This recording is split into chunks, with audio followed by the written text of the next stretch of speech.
All right, so today we are going to talk about carbohydrates.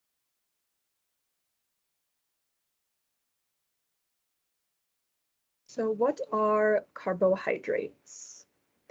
We are going to talk about that. We are also going to talk about the breakdown of carbohydrates. We're going to talk about simple versus complex carbohydrates.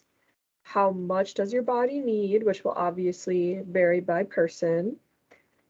Total calories versus types of calories. And we're also going to go through some sugar labels on food cans or items. So right away, what are carbohydrates? They are one of the 3 macronutrients. They're the most important source of energy for your body. Your digestive system changes carbohydrates into blood sugar, glucose.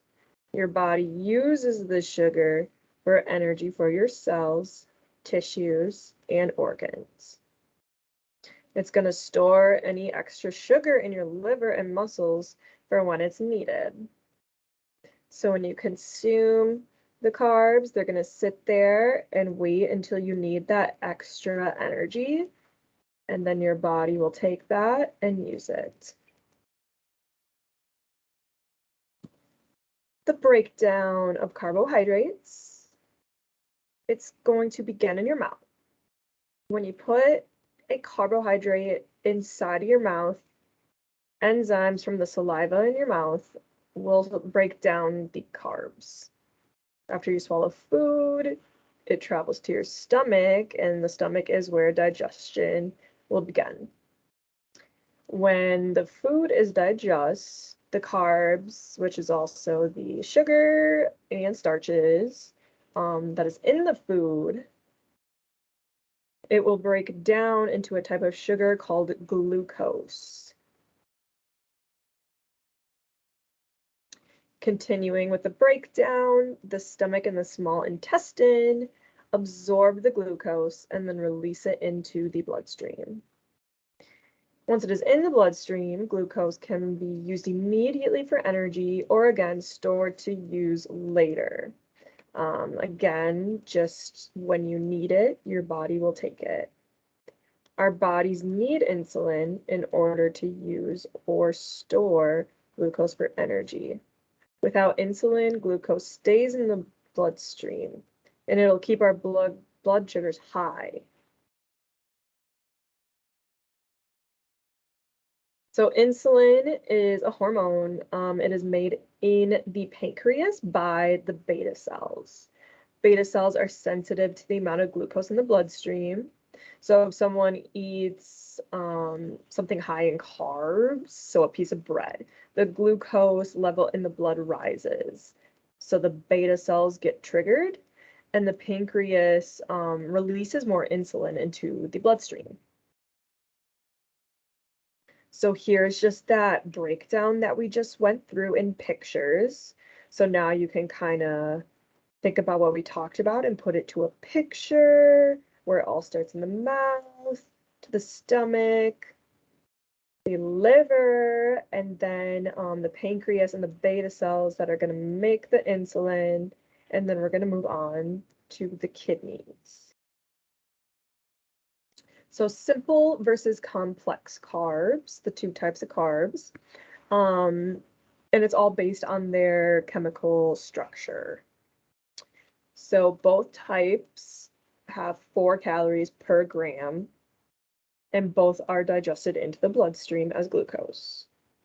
And again, that is used for daily activity and exercise. Simple carbs are broken down and digested quickly. So that is basically the difference between the 2. Simple carbs digest quickly, complex take a little longer.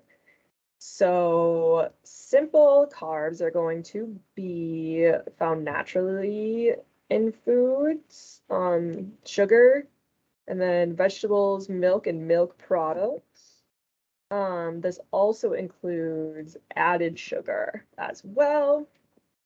Complex carbs are going to be those whole grain breads and cereals, starchy vegetables, potatoes, beans, and all that kind of stuff. So many of the complex carbs are good sources of fiber.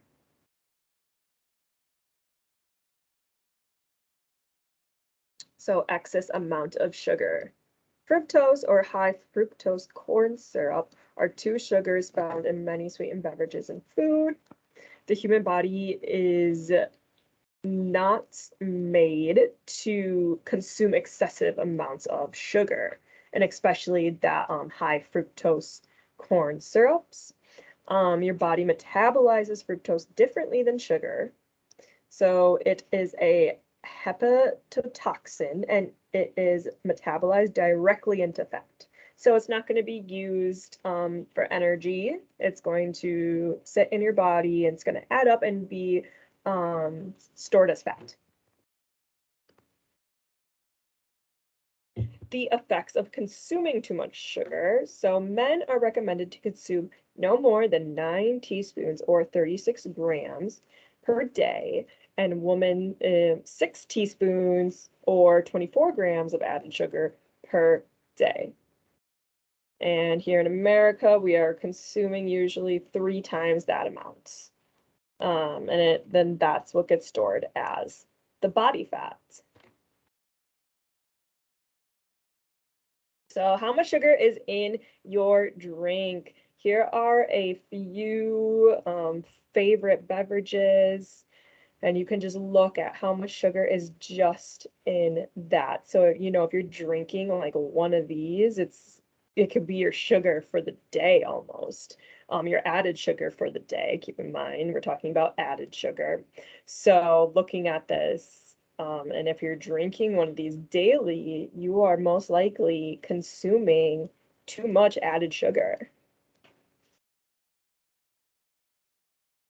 Here's a little video. I'm gonna skip it though, but you can watch it at your own time or pace. So it's called Fed Up if you want to look that up on YouTube. It's just kind of like a little commercial for this documentary that basically talks about like the fast food industry and how much added sugar is in some things that we wouldn't expect it to be in.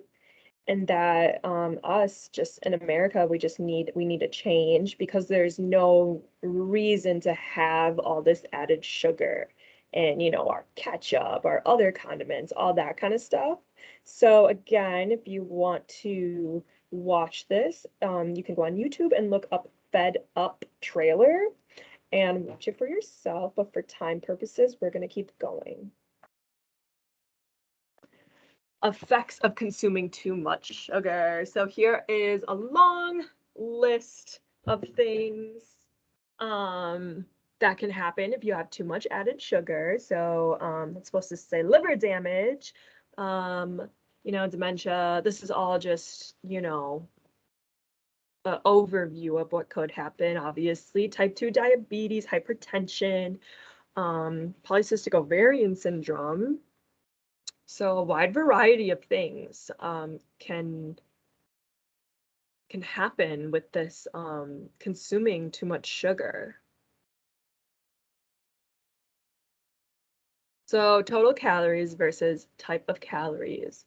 So for women, if you're eating, yes, this is all women. Okay, 1,500 calories with no restrictions, 150 grams of that would be 600 calories, or I'm sorry, 150 grams of added sugar equals 600. So that's already 600 of your calories. 250 grams of total carbohydrates is 1,000, and so on and so forth. So the next little bullet we're going to look at is the 50, 30, 20% diet range. So 25 grams of added sugar is going to be 100 calories. So we're taking that percentage, the 50, the 30, and the 20% of that 1,500 calories and we are multiplying that to see kind of what we should be eating. Whereas if you're eating the 1500 without using this 50, 30, 20 rule. So then you can go on so forth to see how the calories are going to be significantly less when you are following that rule.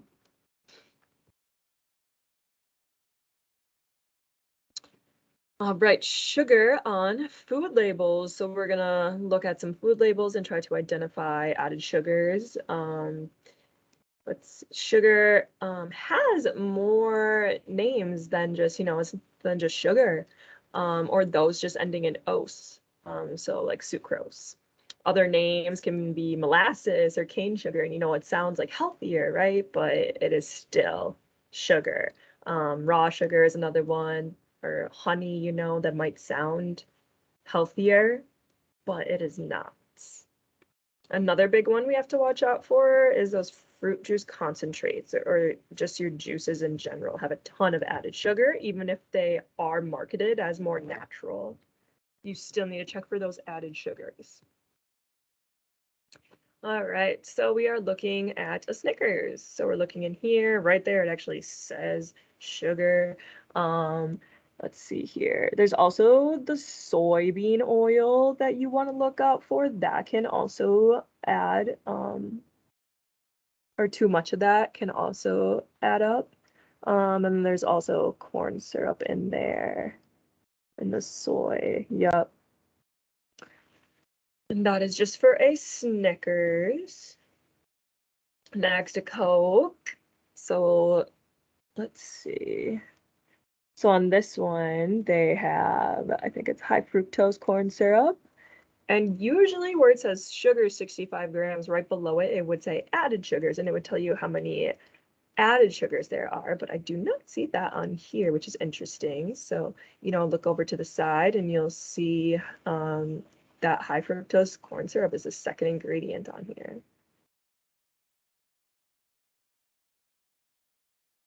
And this one, your whole wheat bread, again, something that you think might be healthier, but look at all the red highlights in there, high fructose corn syrup, sugar, again, that's soybean oil, anything with the soy flour, diglycerides, let's see.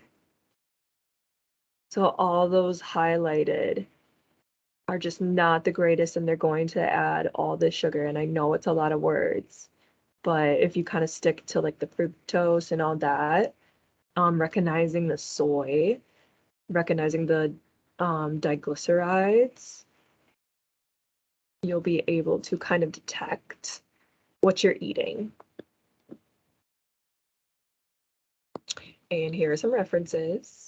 And then any questions, let me know, or you can email me as well. Thank you.